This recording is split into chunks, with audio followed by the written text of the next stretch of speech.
I agree with Chris that the question for this debate should be what issues the LGBT movement should prioritize.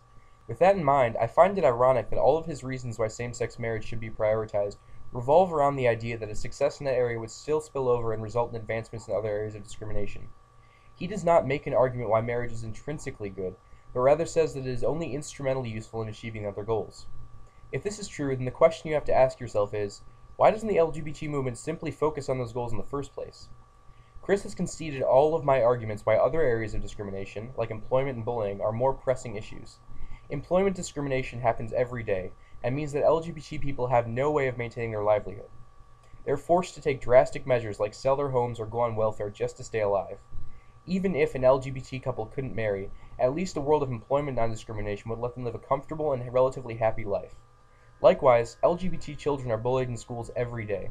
There's been a recent epidemic of those children committing suicide because they couldn't take the stigma anymore. Children will literally die until the LGBT movement prioritizes this issue. Either of these choices would be a better issue for the LGBT movement to prioritize. Relatively few LGBT people are in a position to or want to marry. Those people often have happy, fulfilling lives outside of that issue. Contrast that with the many people who live in poverty because they can't get a job, or the children who take their own lives because of bullying, and I think your heart will tell you what this should be prioritized.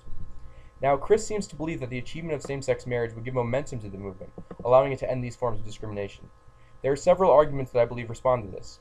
First, he does not respond to my argument that the prioritization of same-sex marriage trades off with focus and resources that are necessary to end other forms of discrimination. I gave examples like lawyers who are too busy suing for marriage equality, or support groups who are too busy protesting to counsel bully victims. Even if you believe his argument that same-sex marriage would eventually translate into gains in these areas, in the short term, the movement would have to sacrifice those advances to achieve its primary goal. That means that by voting affirmative, you condemn families and children to suffer and die for years while the elite of the movement fight for marriage. Second, history is on my side. While Chris is correct that the Brown decision and the Civil Rights Act made concrete changes in ending legal discrimination, he has conceded that did little to change American attitudes on race. 50 years later, we can still see rampant racism in all corners of the country, and that racism still results in violence against minorities and de facto discrimination that cannot be accounted for by the law.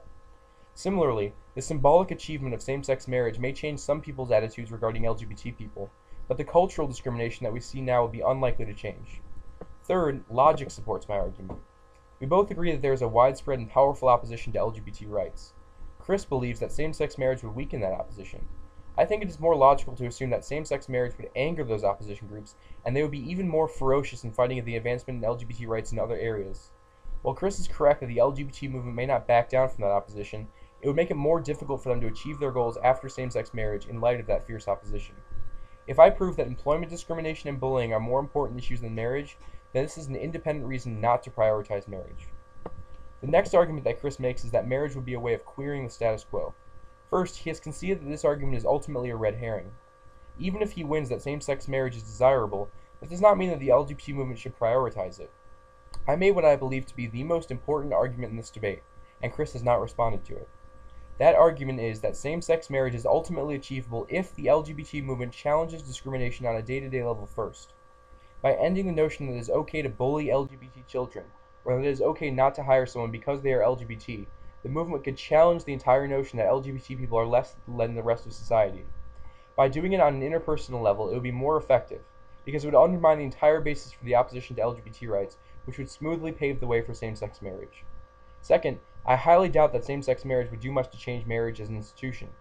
As I mentioned before, and Chris conceded, marriage is an extremely powerful cultural tradition.